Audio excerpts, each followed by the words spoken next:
संचालक महोदय को उनको आमंत्रित करने के लिए धन्यवाद। और सेंट्रल पब्लिक एकेडमी के डायरेक्टर सर, प्रिंसिपल सर को भी बहुत बहुत धन्यवाद। आज का जो शो है, इस शो का एक नाम दिया गया है top show. In Gorakhpur civil court as an APO. So it's a very prestigious job, and how he has achieved his journey. First of all, very good afternoon, sir. I am Palak, and with your permission, I want to ask a question. Thank you. Sir, जैसा कि आपने बोला, आपने इस side में आया ताकि आप सभी अपराधियों को कोई भी कुछ गलत काम कर रहा है, आप उसको सजा दिला सकें. But there are many people in our politics which have many charges, but they are still active in politics. Why? Is there any rule, regulation to eliminate these types of people? और अगर हम जानते हुए भी तो इंसान गलत है, फिर भी हम कुछ नहीं बोल पाते, तो सर इतना डिस्क्रिमिनेशन क्यों है? क्या इस पे लॉ कुछ कर रहा है या फिर इसके लिए कुछ लॉ बना है? क्योंकि हम देख कर भी अनजान हमें हो जाना पड़ता है कि हमें पता है अगला इंसान गलत है, फिर भी हम ना ही कुछ उसके खिलाफ बोल सकते हैं और ना ही कुछ कर सकते हैं. इस टाइप का डिस्क्रिमिनेशन के बारे में सर आप क्या कहना है? एक तो ला तो अपना काम कर रहा है, अपराधी जेल में तभी जाएंगे जब आप समाज के लोग जागरूक होंगे. आपके साथ कोई ऑफेंस हुआ, आप चुप हो गए, तो ला क्या करेगा? कुछ नहीं करेगा. तो सबसे पहले तो आपको एक्टिवेट होना पड़ेगा कि आप ला तो बहुत ब्रॉड है और सबके लिए कुछ ला में जो है प्रोविजन बनाया गया है. महिलाओं के लिए कि इतना जागरूकता है, लेकिन अगर महिलाएं कुछ आगे नहीं बढ़ेगी तो ला क्या करेगा? आपके साथ कुछ भी गलत हो रहा हो तो आप पहले उसकी उचित फोरम पर आप शिकायत करिए, उसके बाद ला एक्टिवेट हो जाएगा. जो अपराधी है उसको नोटिस जाएगा और वो जो भी प्रक्रिया है, प्रक्रिया के तहत ही होगा. लेकिन उसके लिए सबसे पहले आपको एक्टिवेट होना जरूरी है. आपके साथ अगर आज थोड़ा गलत हो रहा है, अगर आप चुप रहेंगी तो निश्चित तौर पे कि आप अपराधी को बढ़ावा दे रहे हैं. वो कल और ज़्यादा दुस्साहस करेगा, परसों और दुस्साहस करेगा और 10 दिन बाद हो सकता है कि कोई बड़ी घटना को अंजाम दे दे. तो अगर आज आप पहले ही दिन उसकी शिकायत उचित फोरम पर कर दी तो उसका निवारण हो जाएगा. पहले ही दिन उसका मनोबल गिरेगा, निश्चित रूप से गिरेगा. तो सबसे पहले तो आपको एक्टिवेट होने की ज़रूरत है. आप मतलब समाज के सभी लोगों को जागरूक होने की ज़रूरत हो कि अगर उनके साथ अपराध हो रहा है तो उसकी शिकायत उचित फोरम पर करें. और दूसरी बात आप कही है कि मतलब जो बड़े लोग हैं उनके प्रति ला एक्टिवेट नहीं है. तो बड़े लोग अरविंद केजरीवाल मुख्यमंत्री हैं और इतने दिन तक जेल में थे, वो तो ला के कारण ही थे, नहीं तो मुख्यमंत्री जेल में रहते. उनसे बड़ा कौन है? मुख्यमंत्री, प्रधानमंत्री तो ही बड़े नेता होते हैं. लेकिन ये ला की ही देन है कि वो जेल में है. तो ला अपना काम कर रहा है, बशर्ते कि हम लोग एक्टिवेट रहें.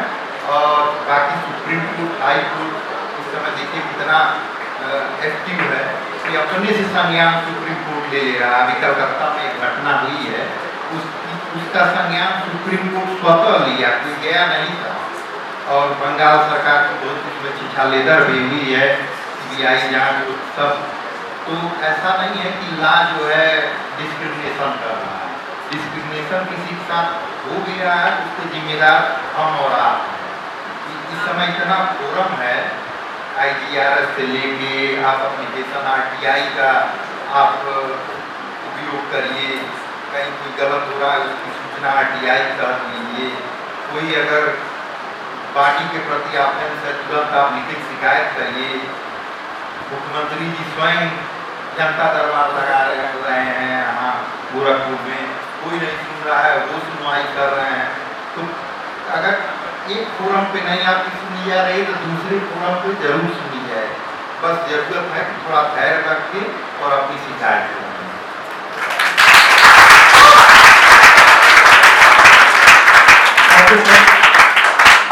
I would like to ask something from student.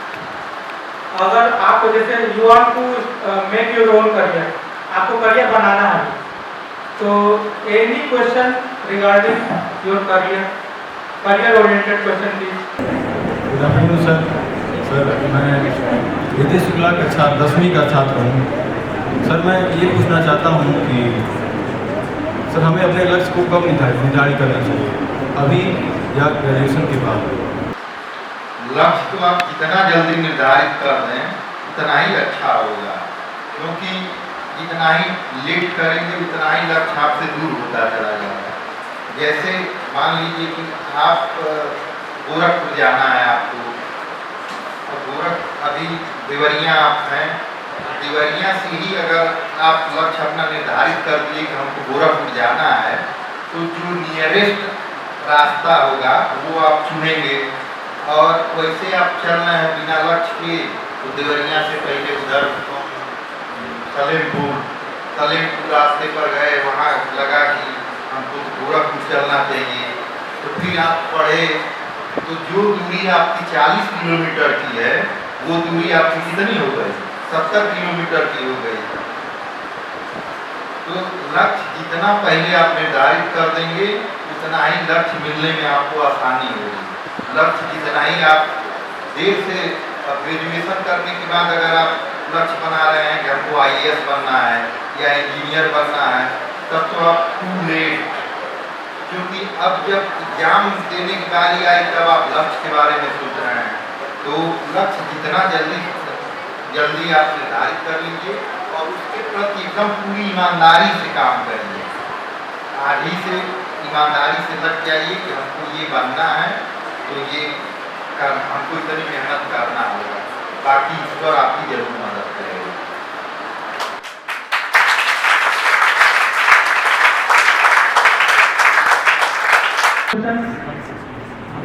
How to maintain consistency, किसी भी कार्य को हम निरंतर कैसे कर सकते हैं?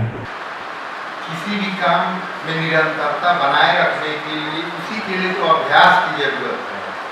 करत करत अभ्यास जड़मत होत सुजान, तो वही तो आपको एक सेल्फ डिसिप्लिन जो कहा जाता है, बिना सेल्फ डिसिप्लिन के आपके अंदर निरंतरता नहीं आएगी। उसके लिए आपको सेल्फ डिसिप्लिन बहुत कठिन कार्य है।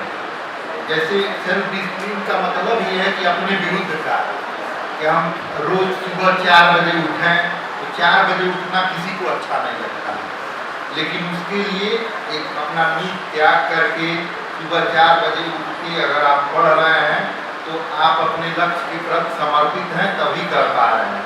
अगर आप ये सोचें कि आज संडे है, कल मंडे को भी स्कूल बंद है, तो 2 दिन नौकरी पढ़े काम चल जाएगा, अब ट्यूसडे से पढ़ेंगे, तो निरंतरता तो ऐसे नहीं आनी है।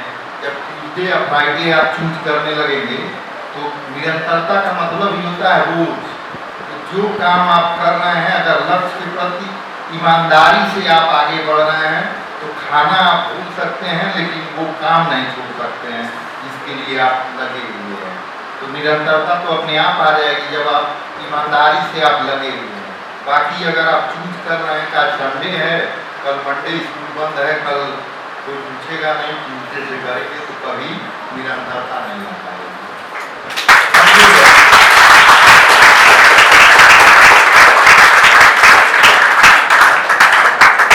Any more question?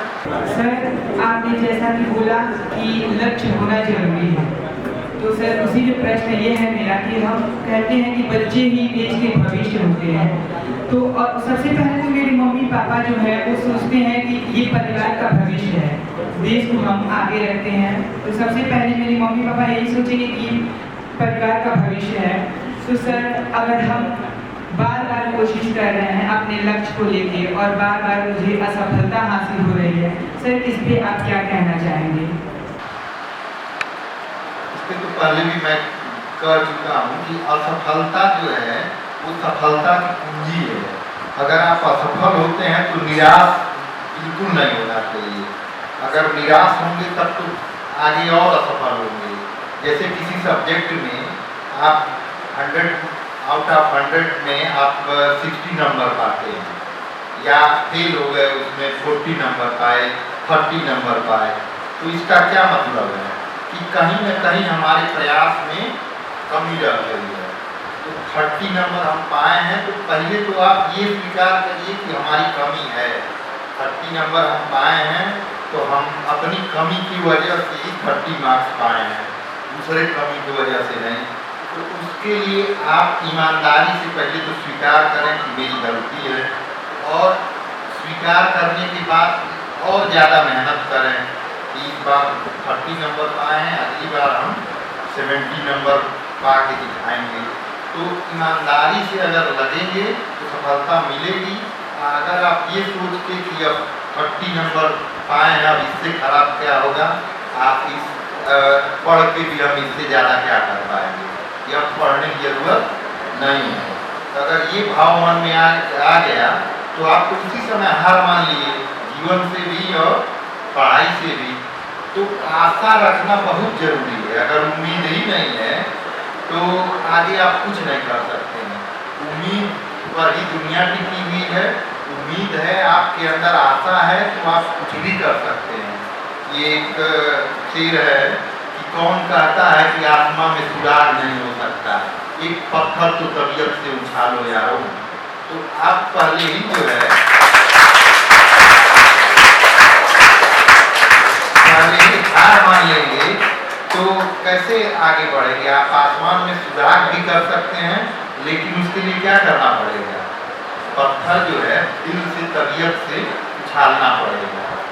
Sir, I am Vidhi Rao from class 10th grade and my question is कि sir अगर मेरा एम है मॉडलिंग करना और मैं अपने करियर में मॉडलिंग ही करना चाहती हूँ, बट मेरा फैमिली मुझे सपोर्ट नहीं कर रहा उस लाइन में, तो उस सिचुएशन में क्या करें, अपने एम को छोड़ दें या फिर फैमिली को इग्नोर करके अपने एम पे ध्यान दें? फैमिली को इग्नोर मत करिए। माता पिता की ही वजह से जो भी आप हैं यहाँ पढ़ रही हैं, अपनी माँ बाप की वजह से पढ़ रही हैं। तो फैमिली को इग्नोर नहीं करना है, उनको समझाने का प्रयास करना है कि माता पिता जब ये समझ जाएंगे कि नहीं ये बच्चे के हित में है। और जैसे हम खुद बताए कि हमारा हॉबी था म्यूजिक, लेकिन उस समय इस तरह का परिवेश था तो माँ बाप जानते थे कि इसका कहीं कोई स्कोप नहीं है। लेकिन अब माँ बाप भी जान रहे हैं कि मॉडलिंग का भी स्कोप है, म्यूजिक का भी स्कोप है, क्रिकेट का भी स्कोप है। तो बस उनको मोटिवेट करिए, समझाइए कि नहीं इसका स्कोप है और हम इस तरह से करेंगे, यहाँ हम जा सकते हैं, हमारे अंदर वो कैलिबर है, तो बिल्कुल सपोर्ट करेंगे। माँ बाप आपके दुश्मन नहीं है, तो समझाने का प्रयास करिए। आई होप कि वो बिल्कुल आप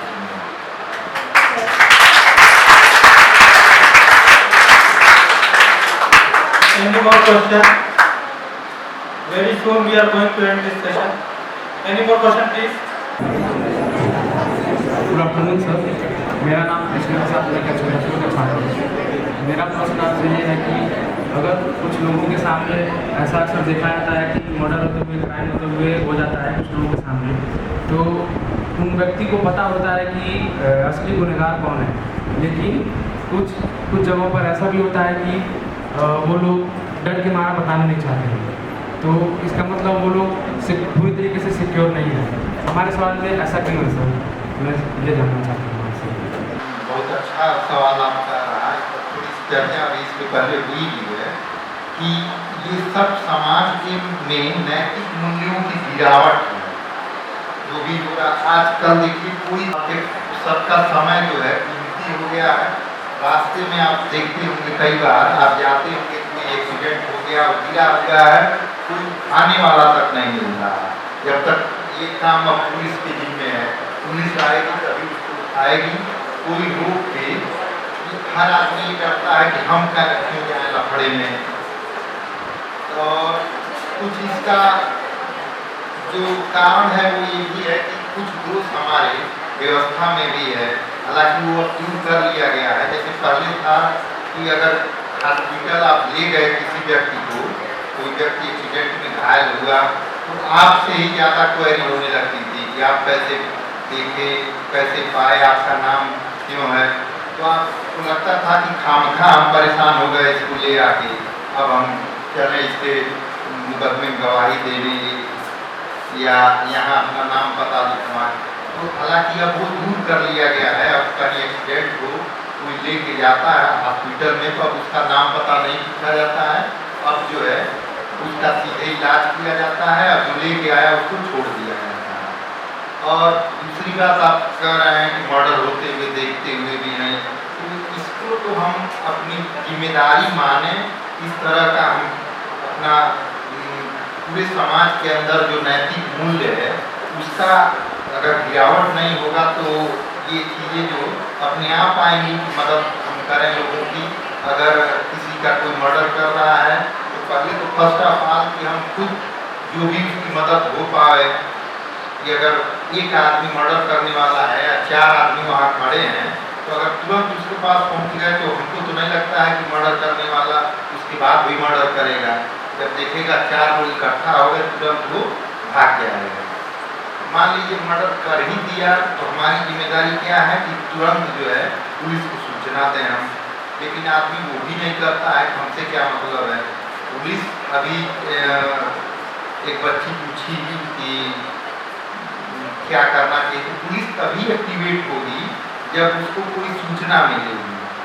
फर्स्ट ऑफ ऑल जब किसी ऑफेंस की सूचना दी जाती है थाने पे तो FIR का फुल फॉर्म नहीं होता है, फर्स्ट इंफॉर्मेशन रिपोर्ट, प्रथम सूचना रिपोर्ट उसको कहते हैं इंग्लिश में, फर्स्ट इंफॉर्मेशन रिपोर्ट।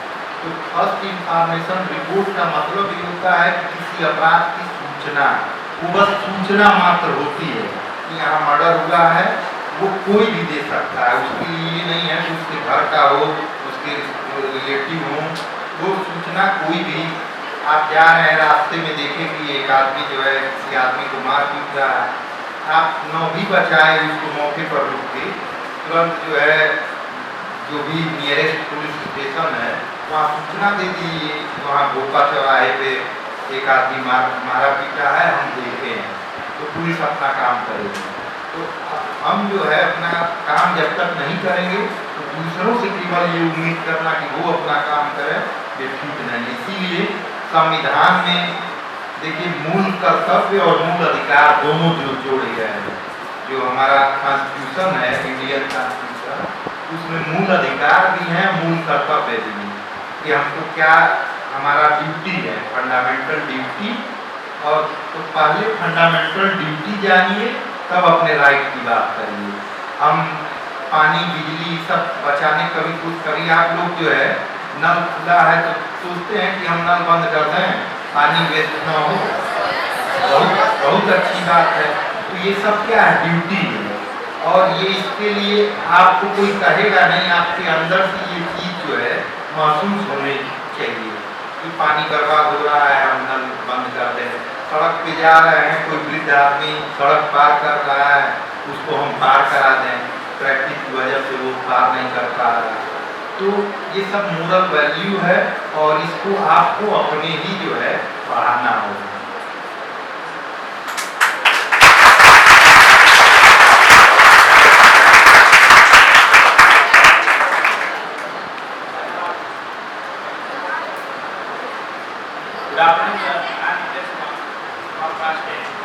सर मेरा एक प्रश्न है कि सर अक्सर देखा जाता है कि लोगों को सही समय पर न्याय नहीं मिलता है, जैसे कि हमारे इंडियन जुडिशरी सिस्टम जैसे कि कोलकाता कांड हो गया, अभी भी उसका न्याय पूरी तरह से नहीं मिला, तो इस पर आपका क्या है?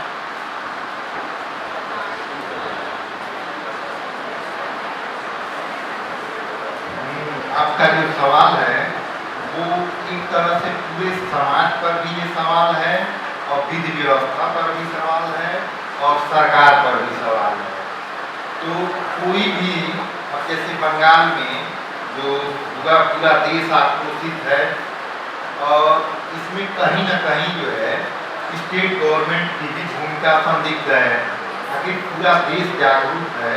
और आप देखे होंगे शुरू में जो राज्य सरकार का स्टेटमेंट आ रहा था ऑनरेबल चीफ मिनिस्टर के, वो कहीं से ये नहीं लग रहा था कि वो डॉक्टर महिला का उसकी तरफ से कोई बयान आता, ऐसा लग रहा था कि जैसे सिस्टम ही जो है अपराधियों को बचाने के लिए लगा है।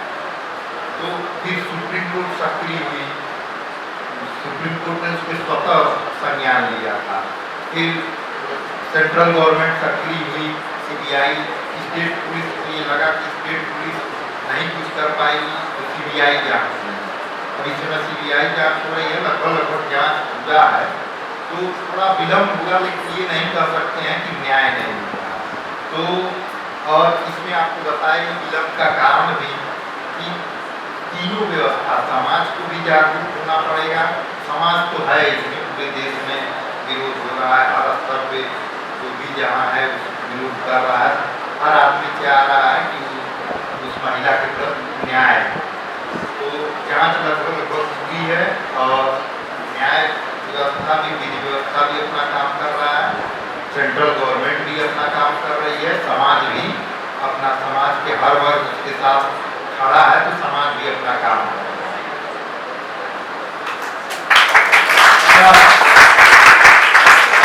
Thank you, sir. Now I think there is no more question, and just because of the limitation of time, we are going to sum up this session. And before that, पहले तो मैं धन्यवाद दूंगा सर को कि हमारे सभी सवालों का बखूबी उन्होंने जवाब दिया है।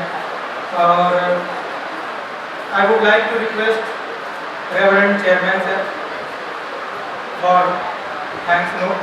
Sir, please come.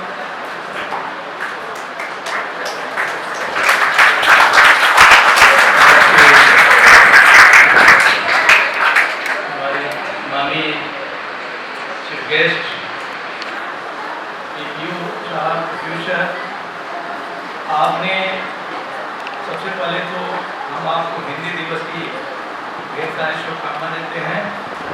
आपने अपना अमूल्य समय निकाल करके आपने जो समय दिया, आपने जो अपना बचपन से लेकर अभी तक का जो आपने अपना अनुभव शेयर किया, हमें लगता है कि इससे बच्चों के अंदर बहुत बड़ी एक एनर्जी मिलेगी, बहुत बड़ी शक्ति मिलेगी और बच्चे इससे काफ़ी अंदर से उनके अंदर एक जो जुनून पैदा होगा, हमें लगता है कि विभिन्न क्षेत्रों में आने वाले समय में कहीं न कहीं इससे बच्चे लाभान्वित होंगे। और जैसा सर ने बताया कि अल्प संसाधनों में हमने अपना एजुकेशन लिया, आपको सारी सुविधाएं आज के डेट में, सारी फैसिलिटी, सारी सुविधा मिल रही है। आप चाहें तो अपने लाइफ में बहुत बड़ा बदलाव ला सकते हैं। तो आपसे हम उम्मीद करते हैं, अभी विभिन्न तरह के विभिन्न बच्चों ने क्वेश्चन किया, उसका सर ने बिल्कुल सटीक जवाब दिया और हमें लगता है कि आपके अंदर इससे नई ऊर्जा का संचार हुआ और बहुत बड़ा इसे हमें लग रहा है कि आपके अंदर एक बदलाव आएगा। इसी के साथ आज का यह कार्यक्रम हम लोग यहीं पे समाप्त करते हैं और हम चाहेंगे कि सर का सुझाव हमसे बनता है कि आपको बहुत थैंक यू सर। और बिल्कुल कार्यक्रम के समापन की ओर है, तो अभी हम देख रहे थे कि हमारे बीच में मिस्टर प्रत्युष कुमार दुबे जी, जो कि APO सिविल कोर्ट में पोस्टेड है, उनसे काफ़ी सारे कुछ सुने हैं। और सर के ही सम्मान में मैं चेयरमैन सर से आग्रह करूंगा कि सर को एक मोमेंटो दे करके सर का सम्मान करें। Sir coming, thanks for giving us valuable time, your contribution and all that.